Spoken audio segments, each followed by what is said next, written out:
Good morning दोस्तों।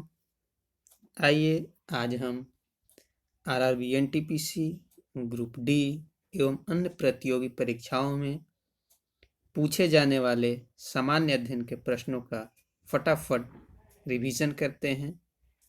प्रश्नों की संख्या कम होगी दोस्तों, लेकिन इसमें जो शानदार जबरदस्त बातें हैं उसमें दम है। आइए हम लोग चलते हैं पहले प्रश्न की ओर। इनमें से कौन सा सही सुमेलित नहीं है?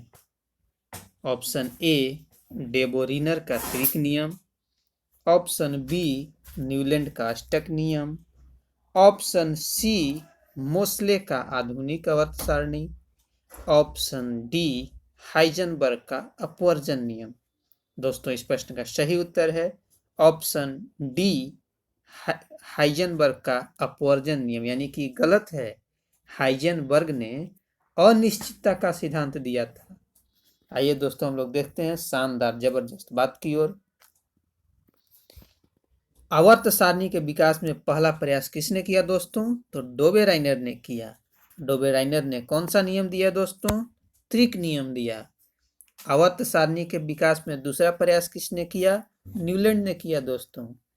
न्यूलैंड ने कौन सा नियम दिया? अष्टक नियम दिया।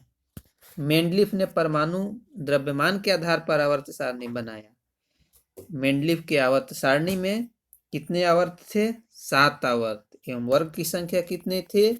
9 था। आधुनिक आवर्त सारणी किसके द्वारा तैयार किया गया दोस्तों? मोसले के द्वारा, जिसमें 7 आवर्त एवं 18 वर्ग थे। आइए दोस्तों हम लोग दूसरे प्रश्न की ओर चलते हैं। निम्नलिखित में से कौन सा कथन सही है? पहला ऑप्शन है कि फ्यूज को सदैव परिपथ में समानांतर क्रम में जोड़ा जाता है। दूसरा है विद्युत फ्यूज सामान्यतः तांबा तथा टीन की मिश्र धातु का बना होता है। आइए इसमें ऑप्शन है, बताएं कि केवल एक सही है या केवल 2 सही है या 1 और 2 दोनों सही है या इनमें से कोई सही नहीं है। दोस्तों इस प्रश्न का सही उत्तर है ऑप्शन डी, इनमें से कोई नहीं। आइए इसका शानदार जबरदस्त बात को देखते हैं। फ्यूज एक मिश्र धातु होता है। फ्यूज का तार जो होता है एक मिश्र धातु का बना होता है। वो मिश्र धातु कौन सा होता है दोस्तों? टीन एवं सीसा। लेकिन जब हम लोग इंडस्ट्री में या बड़े उद्योग धंधे में जब फ्यूज लगाते हैं तो उस फ्यूज के तार में टीन एवं सीसा के साथ साथ तांबा को भी मिला दिया जाता है। पूछेगा दोस्तों कि फ्यूज के तार का गलनांक क्या होता है? तो गलनांक निम्न होता है एवं प्रतिरोध क्या होता है? उच्च होता है। गलनांक निम्न होने के कारण ही अत्यधिक धारा प्रवाहित होने पर फ्यूज का तार गल जाता है। आइए दोस्तों हम लोग इसमें और देखते हैं। फ्यूज तार को हमेशा जो है सदैव परिपथ में किसमें जोड़ा जाता है? श्रेणी क्रम में, न कि समानांतर क्रम में। आइए दोस्तों अगले प्रश्न की ओर चलते हैं। निम्नलिखित में से कौन सा जो है हिंद महासागर की गर्म एवं अस्थायी जलधारा है?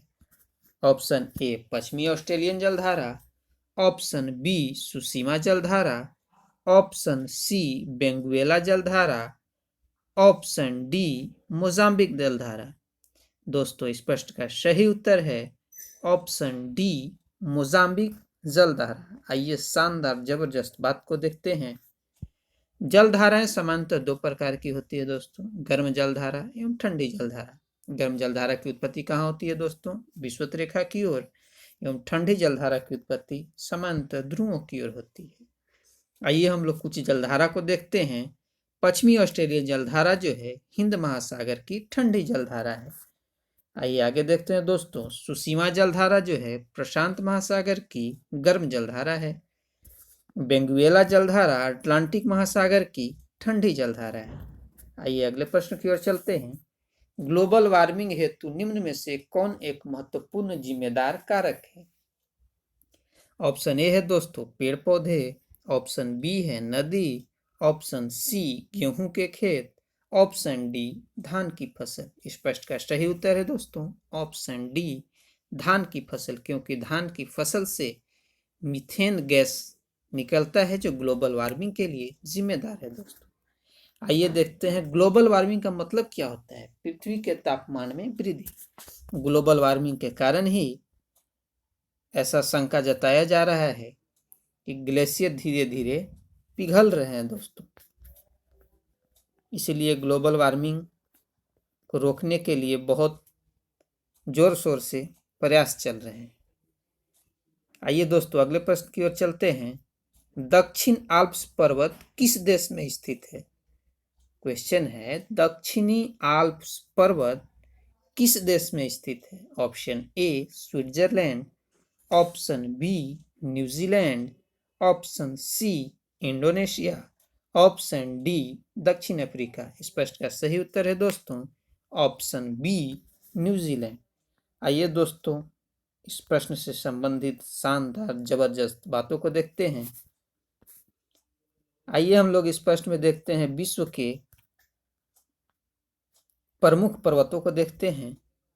एशिया महादेश की सर्वोच्च चोटी दोस्तों है माउंट एवरेस्ट, जो विश्व की भी सर्वोच्च चोटी है, जो नेपाल हिमालय में स्थित है। पूछेगा अफ्रीका महादेश का सबसे ऊंचा पर्वत कौन सा है दोस्तों? तो यह है किलिमंजारो, जिसकी सर्वोच्च चोटी एटलस पर्वतमाला का हिस्सा है। विश्व की सबसे लंबी पर्वत श्रृंखला कौन है दोस्तों? एंडीज पर्वत श्रेणी, जो दक्षिण अमेरिका महादेश में स्थित है। यूरोप महादेश का सबसे ऊंचा पर्वत श्रेणी कौन है दोस्तों? तो यह है काकेशस पर्वत श्रेणी, जिसकी सर्वोच्च चोटी एल्बस पर्वत है। दोस्तों अगले प्रश्न की ओर चलते हैं। बिहार में कौन सी नदी गंगा में दक्षिण दिशा से नहीं मिलती है दोस्तों? नहीं मिलती है यानी इसमें 4 ऑप्शन में 4 नदियों में 3 नदी दक्षिण दिशा से मिलती है और मात्र एक नदी है जो उत्तर दिशा से मिलती है, वह बताना है। तो इस प्रश्न का सही उत्तर है दोस्तों ऑप्शन, कौन सा ऑप्शन है दोस्तों? ऑप्शन नंबर कौन सा, जल्दी बताइए। ए फल्गु, कि बी पुनपुन, कि सी कर्मनासा, कि डी महानंदा। इस प्रश्न का सही उत्तर है दोस्तों डी महानंदा। आइए इस प्रश्न से संबंधित कुछ बातों को देखते हैं। आइए गंगा नदी के बारे में हम लोग देखते हैं। गंगा नदी का उद्गम स्थल कहाँ है दोस्तों? उत्तराखंड के उत्तर काशी जिले में स्थित केदारनाथ पर्वत पर है, जो गंगोत्री हिमानी से निकलती है। देवप्रयाग के निकट भागीरथी एवं अलकनंदा नदी मिलती है दोस्तों। विष्णु प्रयाग के निकट विष्णु गंगा एवं धौली गंगा नदी मिलती है। कर्ण प्रयाग के निकट अलकनंदा नदी एवं पिंडार नदी मिलती है। रुद्र प्रयाग के निकट मंदाकिनी नदी एवं अलकनंदा नदी मिलती है। आइए दोस्तों हम लोग अगले प्रश्न की ओर चलते हैं। मैदान एवं पर्वतों के बीच, सॉरी यहाँ परिवर्तन लिखा गया दोस्तों, पर्वत के बीच उठे हुए भूभाग को किस नाम से जाना जाता है? ऑप्शन ए अंतर पर्वतीय पठार, ऑप्शन बी पर्वत पदीय पठार, ऑप्शन सी महाद्वीपीय पठार, ऑप्शन डी तटीय पठार। इस प्रश्न का सही उत्तर है दोस्तों पर्वत पदीय पठार। आइए हम लोग देखते हैं शानदार जबरदस्त बात को। विश्व का सबसे बड़ा पठार तिब्बत का पठार, जिसे पामीर का पठार भी कहा जाता है दोस्तों, इसे विश्व का छत भी कहा जाता है। आइए अगले प्रश्न की ओर चलते हैं। गेहूं किस कुल का उदाहरण है दोस्तों? गेहूं की स्कूल का उदाहरण है, नहीं, गेहूं किस कुल का उदाहरण है। टाइपिंग मिस्टेक हो गया दोस्तों इसमें। आइए हम लोग देखते हैं इसका ऑप्शन। ए लिलिएसी कुल, बी रोजेसी कुल, सी सोलेनेसी कुल, डी ग्रेमनी कुल। इस प्रश्न का सही उत्तर है दोस्तों डी ग्रेमनी कुल। आइए इस प्रश्न से संबंधित शानदार जबरदस्त बातों को देखते हैं। लिलिएसी कुल के अंतर्गत कौन कौन से आते हैं दोस्तों?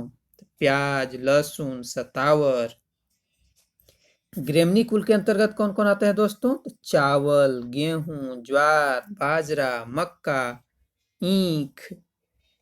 अब देखते हैं दोस्तों सोलेनेसी कुल के अंतर्गत कौन कौन आता है?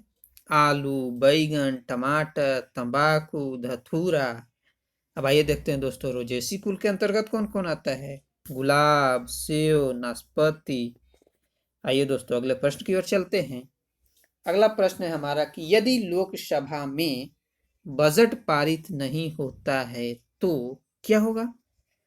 ऑप्शन कह रहा है कि वित्त मंत्री को इस्तीफा देना पड़ेगा, ऑप्शन बी प्रधानमंत्री को इस्तीफा देना पड़ेगा, ऑप्शन सी पुनः बजट को संशोधित कर लोकसभा के पटल पर रखा जाता है, ऑप्शन डी सरकार को इस्तीफा देना पड़ता है। इस प्रश्न का सही उत्तर है दोस्तों ऑप्शन डी सरकार को इस्तीफा देना पड़ता है। आइए हम लोग देखते हैं इस प्रश्न से संबंधित शानदार जबरदस्त बात को।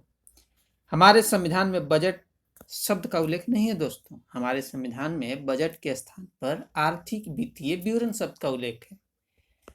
बजट का वर्णन हमारे संविधान के आर्टिकल 112 112 में है दोस्तों। बजट प्रत्येक वर्ष केंद्रीय वित्त मंत्री के द्वारा संसद में पेश किया जाता है। 2021-22 का बजट दोस्तों पहला पेपरलेस बजट है जो कि केंद्रीय वित्त मंत्री निर्मला सीतारमण के द्वारा पेश किया गया। अगले प्रश्न की ओर चलते हैं दोस्तों। लोकसभा में गणपूर्ति या कोरम कुल सदस्य का कितना होता है। Option A 1/10, option C 1/6, option C 1/12, option D इनमें से कोई नहीं। इस प्रश्न का सही उत्तर है दोस्तों 1/10 यानी 1/10। धन्यवाद दोस्तों। ये हमारा इस सेशन का आखिरी प्रश्न था। अगर ये हमारा वीडियो अच्छा लगे तो लाइक, सब्सक्राइब और शेयर करना न भूलें।